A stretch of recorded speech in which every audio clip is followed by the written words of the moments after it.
दोस्तों मोहम्मद यूनुस को Bangladeshi army chief से एक जोर का झटका लगा है।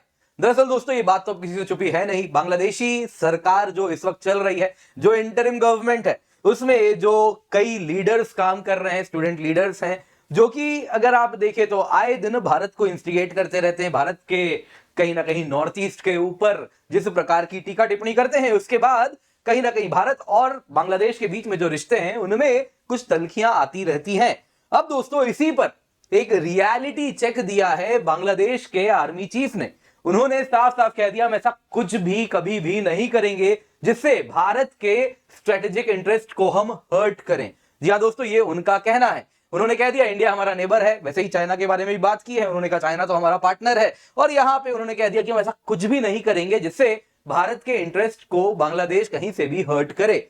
अब दोस्तों अगर आपको ये समझना है आखिरकार बांग्लादेश के आर्मी चीफ अचानक से आके क्यों बोल रहे हैं, बड़े दिनों तक इनकी शांति थी, अब मीडिया को इंटरव्यू दिया, वो भी उस ग्रुप को इंटरव्यू दिया है जो कि प्रो शेख हसीना लीनिंग रखता है, जिसके ऑफिस के बाहर काफी ज्यादा हल्ला गुल्ला प्रोटेस्ट वगैरह भी हुआ था, ऑफिस वगैरह तोड़ा भी गया था। जी हाँ, वो कौन सा ग्रुप है आपको मैं बताऊंगा, लेकिन यहां पे एक बात समझना होगा, कारण इसके पीछे छुपा हुआ है। 31 दिसंबर न्यू ईयर की बात हो रही है क्या?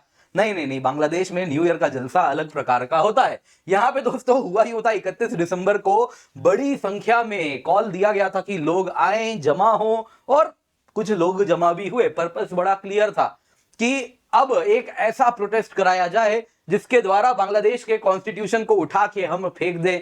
उस कॉन्स्टिट्यूशन से जो अपॉइंटेड हैं, किनकी बात हो रही है? आर्मी चीफ हो गए, प्रेसिडेंट हो गए, जो कि कहीं ना कहीं शेख हसीना के लास्ट रेमिनेंट्स हैं, उनको भी उठा के फेंक दिया जाए। यानी जो सत्ता है वो पूर्ण रूप से मोहम्मद यूनुस के ही द्वारा कंट्रोल में ले लिया जाए। वही प्रेसिडेंट, वही आर्मी चीफ, वही जज, सब कुछ बन जाए, यानी एक पूर्ण रूप से डिक्टेटर बन जाए। तो इसके लिए एक बहुत बड़ा प्रोटेस्ट भी ऑर्गेनाइज होना था 31 दिसंबर को, और फाइनली अगर आप देखें तो 1 जनवरी का ये न्यूज है, प्रोटेस्ट भी होता है ढाका में। अब जब ये बैकग्राउंड आ गया है तब आप समझ सकते हैं क्यों आर्मी चीफ ने कहा है, किस दबाव में कहा है, क्या मैसेजिंग दिया जा रहा है, तो ये सब आपको जानना होगा। तो आइए जरा इसको बेहतर समझने का अब प्रयास करते हैं। पर इससे पहले आगे बढ़े दोस्तों, आपके लिए जरूरी ऑफर है, जान लीजिए दोस्तों। आप देख सकते हैं ये ऑफर हमारा जल्द ही खत्म हो जाएगा। इसके अंतर्गत आपको 4 जनवरी तक ये ऑफर है। इसमें 1 साल का यूपीएससी सीएससी सब्सक्रिप्शन आपको 23,499 रुपए में मिल रहा है। ये तब है जब आप KC10 कोड का इस्तेमाल करते हैं। वैसे ही अगर आप 18 महीने का सब्सक्रिप्शन लेते हैं तो 24,999 रुपए में है। इसके अंतर्गत आपको UPSC CSC assured success program भी हम प्रोवाइड कर रहे हैं, जिसके अंतर्गत यदि आपने पढ़ाई की, मेहनत की है, कुछ टर्म्स एंड कंडीशन है, ये सब यदि फुलफिल किया और उसके बाद भी यदि आप 2026 का एग्जाम क्लियर नहीं करते तो आपको 1 साल का यूपीएससी सीएससी का जो कोर्स है उसका एक्सटेंशन हम प्रोवाइड करेंगे। तो आप निश्चिंत होकर जुड़ सकते हैं, नीचे दिया गया लिंक है, यूज द कोड KC10। बाकी डिटेल में towards the end of the video इस पर चर्चा करते हैं। तो पहले जानते हैं आखिरकार आर्मी चीफ क्यों सामने आके बोले। अब देखिए दोस्तों, बांग्लादेश डेमोक्रेसी हो या ना हो, लेकिन ढोंग तो किया जा रहा है so called Nobel laureate Mohammad Yunus के द्वारा कि बांग्लादेश एक डेमोक्रेसी दिखे। तो उसमें अब इस प्रकार से आर्मी चीफ का आना, इंटरव्यू देना, क्यों ऐसा हुआ, क्या कारण बना, तो जरा समझते हैं। 31 दिसंबर को क्या होना था?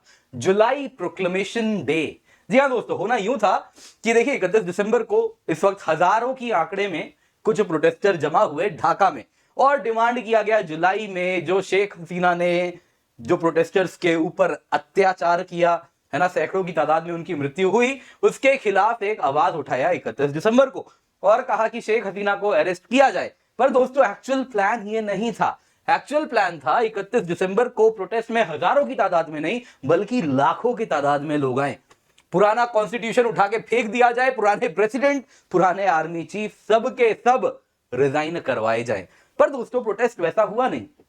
कहां लाखों की तादाद में लोगों को आना था, आए केवल हजारों की तादाद में लोग। कारण एक तो बताया जा रहा है कि पैसे नहीं थे। हाँ दोस्तों, कहने वाले ये भी कह रहे हैं कि प्रोटेस्ट ऑर्गेनाइज करने के लिए पैसे भी तो लगते हैं। अब लोग अपना दिहाड़ी मजदूरी छोड़ के आ रहे हैं, कोई शौक तो है नहीं जमा होने का, तो जो पैसे प्रोवाइड करने थे वो फंडिंग था नहीं। पहला कारण ये था। दूसरा कारण, अब पैसे क्यों नहीं थे? क्योंकि वो जो ऑर्केस्ट्रेटर्स हैं, जो विदेश से बैठ के पैसा प्रोवाइड करने वाले थे, कहीं ना कहीं उसमें चेंज ऑफ प्लान होता हुआ दिख रहा है। दूसरा सबसे प्रमुख कारण आपको मैं बताता हूं। यहां पे दोस्तों बीएनपी ने इस प्रोटेस्ट से सपोर्ट खींचा है। बीएनपी यानी खालिदा जिया की पार्टी। खालिदा जिया की पार्टी कह रही है भैया अभी तो फ्री रन है, अभी चुनाव करा दो, आज के आज हम जीत जाएंगे क्योंकि हमारे सिवा कोई ऑल्टरनेटिव ही नहीं है। तो वो खालिदा जिया की पार्टी बीएनपी कह रही है कि भाई तुम पुराना कॉन्स्टिट्यूशन हटा दोगे, तुम पुराने प्रेसिडेंट हटा दोगे, ये कॉन्स्टिट्यूशन हटा दोगे तो इसी के आधार पर तो हम पावर में आएंगे चुनाव करवा के, लेकिन तुम तो कॉन्स्टिट्यूशन ही हटवा दोगे। तो इसलिए इन्होंने भी सपोर्ट नहीं दिया, इसलिए वो जो लाखों की तादाद में लोगों को जमा करवाना था वो करवा भी नहीं पाए। यहां पे आपको जानना होगा दोस्तों, ऐसा नहीं है कि जो बीएनपी है वो प्रेजेंट प्रेसिडेंट या प्रेजेंट आर्मी चीफ से सिंपैथेटिक है, बिल्कुल भी नहीं। बीएनपी लेकिन एक बात समझती है, उसको यदि पावर में आना है तो चुनाव तो चाहिए, अब वो फेयर हो नहीं हो लेकिन चुनाव तो चाहिए, अदरवाइज ये यूनुस तो गद्दी छोड़ने नहीं वाला और अपने ही जो हार्ड लाइन इस्लामिक एलिमेंट्स हैं उनको और भी ज्यादा सशक्त करता जा रहा है, वो तो उनको मजबूत कर रहा है ताकि वो आने वाले दिनों में चुनाव लड़ने लायक हो जाए। अब दोस्तों यहां पे इसलिए चुनाव भी डिले करना चाह रहा है, खैर वो सारी कहानी तो आपको मैंने पहले भी बताई है। यहां पे दोस्तों फाइनली क्या होता है, 31 दिसंबर को प्रोटेस्ट होता है, बड़ा ही टोन डाउन प्रोटेस्ट होता है, एंटी हसीना, एंटी अवामी लीग, ये सारे प्रोटेस्ट का मेन थीम होता है। इसके सिवा शेड्स ऑफ एंटी इंडिया भी आपको देखने मिलता है। जैसे यहां पे प्रोटेस्टर्स के लीडर्स ने कहा कि हम एक नया बांग्लादेश चाहते हैं, ठीक वैसे ही जैसे पाकिस्तान के इमरान खान ने भी नया पाकिस्तान की मांग की थी। वो नया पाकिस्तान जिन्होंने मांग की थी आजकल उनका क्या हो रहा है देख लीजिए, इतिहास से थोड़ा तो सीख लीजिए। खैर नया बांग्लादेश की जिन्होंने मांग की, उन्होंने कहा कि नया बांग्लादेश चाहिए जो कि किसी भी देश से डरे नहीं। किसकी बात हो रही है, कौन सा वो देश है, भारत की तरफ इशारा किया जा रहा है। ऐसा होना चाहिए हमारा नया बांग्लादेश जो किसी दूसरे देश के द्वारा मैनिपुलेट ना हो, उसको कोई फिरौती ना ले, बांग्लादेश से एक्सटॉर्शन ना ले। किस परिप्रेक्ष्य में हो रहा है आई एम प्रीटी श्योर आप समझ पाएंगे। तो अब आप जब ये देख रहे हैं तो इस प्रकार से प्रोटेस्ट हुआ, तो फाइनली आर्मी चीफ आए बांग्लादेश के और प्रथम आलो को इन्होंने इंटरव्यू दिया। प्रथम आलो एग्जैक्टली वही मीडिया हाउस है जिनके ऑफिस को तोड़ा फोड़ा गया था, कह रहे थे कि ये प्रो इंडिया है, प्रो शेख हसीना है, इस प्रकार के आरोप लग रहे थे। तो प्रथम आलो को इन्होंने इंटरव्यू दिया। अब दोस्तों ये जो आप देख रहे हैं यहाँ पे आर्मी चीफ जनरल वकर उज जमान, ये वैसे शेख हसीना के रिश्ते में है, शेख हसीना की कजिन बहन है, उन्हीं के ये पति हैं। तो शेख हसीना ने इनको इसीलिए अपॉइंट किया था, बड़ा ही कॉन्फिडेंस इनके ऊपर था और इन्होंने कुछ हद तक डिलीवर भी किया। शेख हसीना की एटलीस्ट जान तो बचा दी, उनको इंडिया तक आने दिया, उसके बाद बाकी हंगामा हुआ, ठीक है। लेकिन ऑब्वियसली ये भी क्या है, अपनी रोटी सेक रहे हैं, तो जिस प्रकार से इन्होंने भी रोटी सेकी उसमें अब वो अपने कहीं ना कहीं लॉयल्टीज को आफ्टर यूनुस के आने के बाद प्रो यूनुस दिखाना पड़ेगा, क्योंकि उसी प्रकार का सेंटीमेंट बांग्लादेश में दिख रहा है। खैर वो सारी बातें होती रहेंगी, लेकिन यहां पे जरा जानिए जनरल वकर उस जमान ने प्रथम आलो को इंटरव्यू दिया जिसमें उन्होंने कहा ढाका ऐसा कुछ नहीं करेगा जो भारत के स्ट्रेटेजिक इंटरेस्ट के खिलाफ होगा। ये जरा डिटेल में देखते हैं। उन्होंने कहा इंडिया एक बड़ा ही इंपॉर्टेंट नेबर है, पड़ोसी बड़ा इंपॉर्टेंट है, हम भारत के ऊपर कई प्रकार से निर्भर करते हैं और इंडिया अगर आप देखें तो हमसे भी काफी कुछ हमारे ऊपर भी वो निर्भर करता है, हमसे भी बहुत सारे फैसिलिटीज वो लेता है। उन्होंने कहा कि कई बड़ी संख्या में लोग हैं भारतीय जो बांग्लादेश में काम करते हैं। लाइकवाइज मुझे मालूम है आप लोग यहाँ पे कमेंट में कहेंगे क्या बोल रहे हैं, लेकिन हाँ अगर आप देखें तो इंडियन ओरिजिन लोग भी एज पर स्टैटिस्टिक्स बांग्लादेश में काम काफी करते हैं।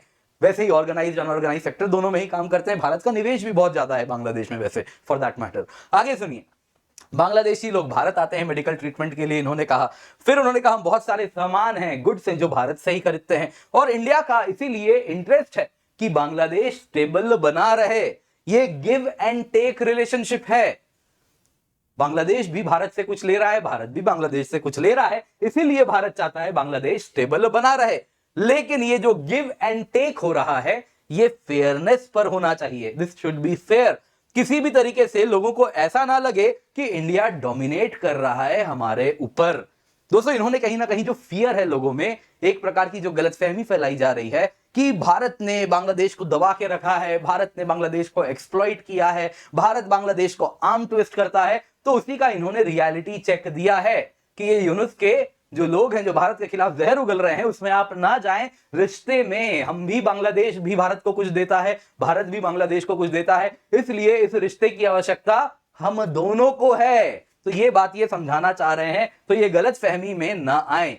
अब जरा देखिए इन्होंने नॉर्थ ईस्ट इंडिया पे स्पेसिफिकली क्या कहा। अगर आप देखिए दोस्तों तो नॉर्थ ईस्ट इंडिया की बात करते हुए इन्होंने कहा कि हम ऐसा कुछ भी नहीं करेंगे जो भारत के स्ट्रेटेजिक इंटरेस्ट के खिलाफ होगा, लेकिन हम ये उम्मीद करते हैं कि हमारे नेबर भी ऐसा कुछ ना करें जो हमारे स्ट्रेटेजिक इंटरेस्ट के खिलाफ है। अब जरा जानिए किस परिप्रेक्ष्य में। उन्होंने कहा कि जब हम उनके इंटरेस्ट का ध्यान रखेंगे, नॉर्थ ईस्ट की बात करते हुए, तो जरूरी है कि हम उनके इंटरेस्ट का ध्यान रखेंगे तो ही वो भी हमारे इंटरेस्ट का ध्यान रखेंगे। यहां पे इन्होंने ये नहीं कहा कि हम कर रहे हैं इसलिए वो करें, यहां पे बड़ा ही उन्होंने क्लियर पॉइंट ऑफ व्यू दिया कि we have to be sensitive to India's interest.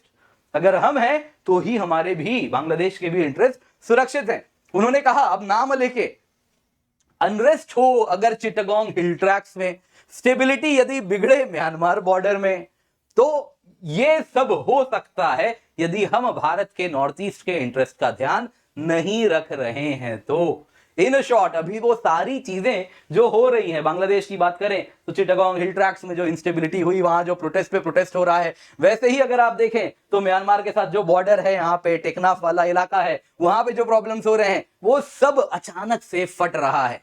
क्या भारत वहां पे कुछ कर रहा है? इनकी बातों से तो ऐसा ही लग रहा है, और ये यही इशारा कर रहे हैं कि यदि हम नॉर्थ ईस्ट वाली बात करेंगे भारत के साथ तो तैयार हो जाइए, इन इलाकों में इनस्टेबिलिटी के लिए भारत के पास भी काफी कुछ है, इन इलाकों को कहीं ना कहीं अनस्टेबल करने के लिए। तो यही उन्होंने कहा। तो इसी में उन्होंने कहा कि इसलिए जरूरी है भारत के साथ अच्छे रिश्ते, और बॉर्डर्स में हमारे लोगों को ना मारा जाए। ये अजीब सी बात है, पता नहीं कौन से बॉर्डर में लोगों को मारा जा रहा है, बट फिर भी बॉर्डर पार करते समय या तो इलीगली आप आओगे, तो वैसे तो हमारे यहां बड़ा क्लियर रूल था, जब तक हसीना जी थी कहीं से भी वेपन्स फायर नहीं होते थे बॉर्डर क्रॉसिंग पे। लेकिन अब जब आप अपने यहां से आतंकवादी भेजोगे तो भैया गोली तो चलेगी, हमसे आप अलग उम्मीद ना करें।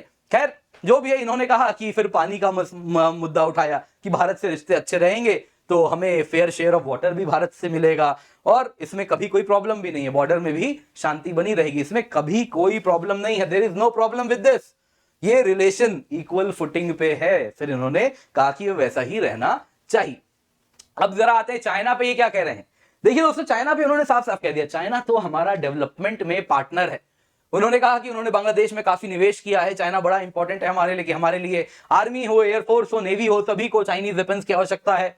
अब क्यों है आवश्यकता, उन्होंने साफ साफ कह दिया, ऐसा नहीं कि क्वालिटी बहुत अच्छी है, the weapons are comparatively inexpensive, cheap जिसको आप कह सकते हैं, खैर सस्ते हैं इसलिए हम उनसे लेते हैं। बाकी इन्होंने कहा कि देखिए ये जो बातें इन्होंने चाइना के बारे में की, इसी टाइम पे पैरेलली चाइनीज एम्बेसडर जो बांग्लादेश में है, इन्होंने भी एक एडिटोरियल लिखा, एक ओपिनियन पीस लिखा बांग्लादेश के अखबार डेली स्टार में, जिसमें उन्होंने साफ साफ कहा कि देखिए बीजिंग तो ढाका के इंडिपेंडेंट फॉरेन पॉलिसी को सपोर्ट करता है। यानी कि चाइना ने साफ साफ कह दिया कि भाई मोहम्मद यूनुस है तो वी आर विथ यू, हम आपको पूर्ण रूप से सपोर्ट करेंगे। अच्छा, अगर शेख हसीना वापस आ गई तो क्या वो इसको पॉजिटिवली लेंगी? क्या वो चाइना पे दोबारा निर्भर करेंगी? सोचने वाली बात है, जरा सोचिएगा। खैर फाइनली आर्मी चीफ ने यूनुस के बारे में क्या कहा, देखिए बड़ा ही क्लियर कहा इन्होंने कि आप भले अपने नेताओं के द्वारा मुझे हटाने की बात करते हैं, ये बोला नहीं, लेकिन वो ये बात समझ रहे हैं, उस परिप्रेक्ष्य में समझिए इन्होंने क्या कहा। बांग्लादेश आर्मी पूर्ण रूप से यूनुस का सपोर्ट करेगी, चीफ एडवाइजर को सपोर्ट करेगी, जैसे चाहिए वैसे, in any way he wants. अब ये भले इनकन्वीनियंट हो हमारे ट्रूप्स के लिए, टेम्पररी इनकन्वीनियंस हमारे ट्रूप्स फेस भी कर सकते हैं, लेकिन हम अपने देश के, बांग्लादेश के हितों के लिए, बांग्लादेश के लोगों के हितों के लिए हम सपोर्ट करेंगे यूनुस को। अब दोस्तों यहां पे इन्होंने कहा कि हम कोई भी सैक्रिफाइस करने को तैयार हैं, देश के लिए, लोगों के लिए, और उनके लोगों के लिए, और वहां के लोग देश के लिए। तो ये सारी बातें जो मीठी मीठी होती है इन्होंने कह दी।